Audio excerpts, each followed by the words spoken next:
Hey, what's up guys? Danny here. So today I want to talk to you about, I want to continue the conversation about prioritization because it's so important to the work that you have to do. Now, again, it doesn't matter if you are working for a company or you have your own company. It doesn't matter if you have any projects or day-to-day operations that you have to do work. We all have to do some sort of tasks in our jobs and our roles. But most importantly, it's how do we prioritize effectively, and in particular, if you're a team leader, or if you have your own business, you need to be able to have meetings that are effective. If you have a small team of say 3 to 5 members, or even up to 10 members, this is really going to help you in prioritizing your tasks. And even if you don't have team members, it should at least get you to start thinking about how can you effectively focus on what your true priorities are, right? So I'll give you an example.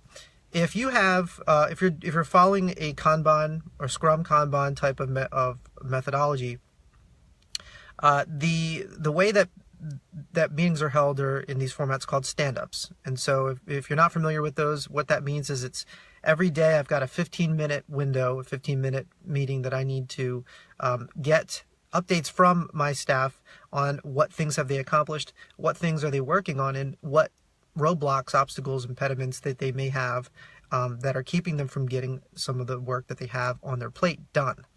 Now, it's great in a Kanban board because you can visualize the stages of each one of those, of each task in its current stage. So there's a column for work in progress. There's a column for things that are impeded, is what they call it, when there's an obstacle, and then things that are done, right? So so that's great if you only have sort of like one kind of role, job, project that you're working on that's not very complex. You can walk around the room, so to speak. You can get each individual person's updates, and that's fine. But what happens if you have a more complex situation? Maybe you, like, for a good example is, I work in a team that has multifaceted type of work that we do. We do production support. We also do release management and change management and compliance work, all these types of things. How can you possibly have an effective stand-up if you're going around the room and just getting individual updates from each person?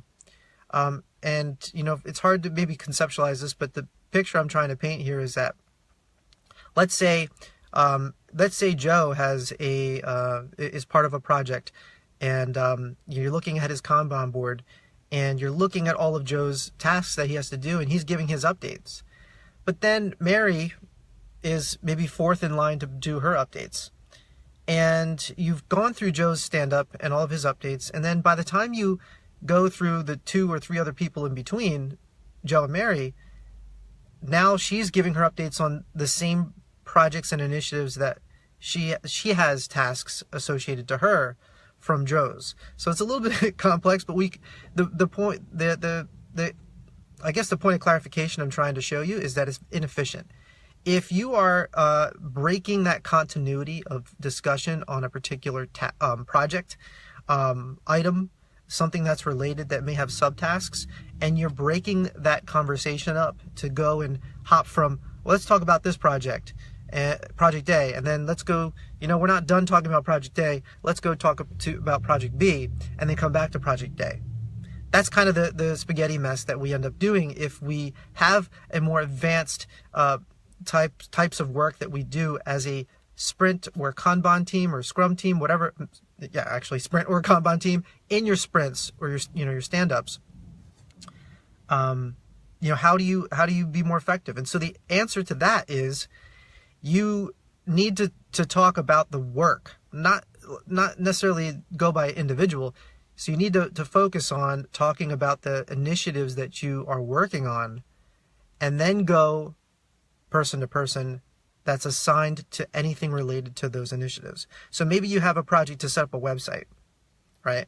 You need to set up the front end of a website, and you've got 5 people working on that.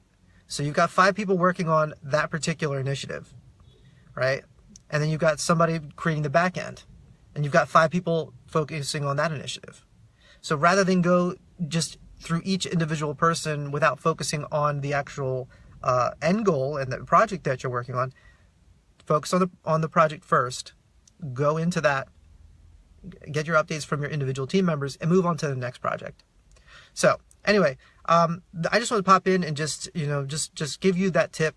If you are working in a team environment, especially one that is using Agile, it definitely helps in being able to visualize your work in progress, but most importantly, being able to focus on what your priorities are so that you can have a more effective meeting. You can cut down time on having to go back and hop back from project to project and getting all of your updates in one place. So I hope this helps you, and if you have any comments, leave them below or any questions, and I'll see you in the next video. Take care.